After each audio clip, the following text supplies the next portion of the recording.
5 rare sheep who descend from a unique subantarctic island population have been stolen and slaughtered, reducing the population of Campbell Island breed to a mere 30 animals.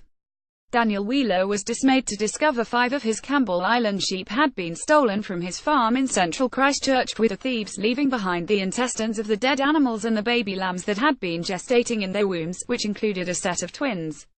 With rare breeds it is critical to keep a minimum number of sheep to prevent inbreeding, so this is a massive blow, said Wheeler. I don't think they had any idea that they were rare sheep, but they are invaluable. The value in them is in their unique genetics. They are irreplaceable. Although they are white and resemble New Zealand sheep, the Campbell Island breed have distinct characteristics such as giving birth standing up and lambs being able to walk within minutes of being born.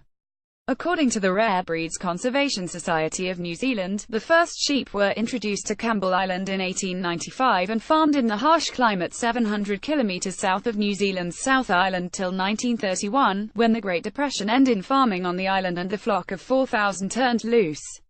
The sheep then roamed wild for 40 years and adapted to their inhospitable home, with numbers quickly swelling in a short space of time.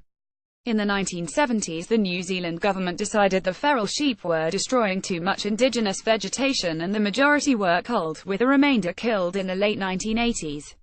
Wheeler's Campbells are descended from 14 sheep rescued from the island in the 1970s, and he purchased the flock from AgResearch because he was fascinated by their history and unique habits. They are the last remaining flock of Campbell Island sheep in the world.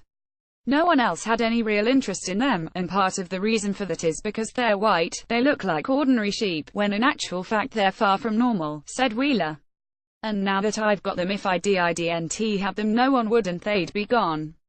Bill Renio, a former director of wool studies at Massey University, visited Campbell Island for the initial government cull and noted the sheep were strong, hardy animals that displayed some distinctly different traits from mainland sheep. First impressions were of miserable, bedraggled animals with peat-stained fleeces in various stages of shedding, he wrote. As we got to know them better, we noted that even the most miserable ewes could have good vigorous lambs.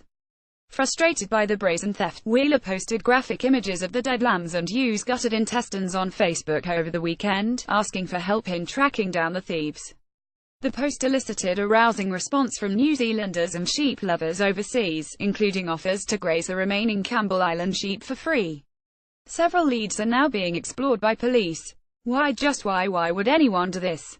It's barbaric, wrote Zoe Rushton. Stock theft is an increasingly common crime in New Zealand, with the Ministry of Primary Industries reporting incidents of illegal backyard butcheries are also on the rise. The Federated Farmers Rural Security Survey of 2016, which had 1,200 respondents, found 26% of Kiwi farmers had stock stolen in the last 5 years, and of those 75% were not covered by an insurance claim. The survey also showed 60% did not report the crime to the police, saying they felt the police were not interested in rural crime. Didn't have the resources to investigate it and convictions were rare.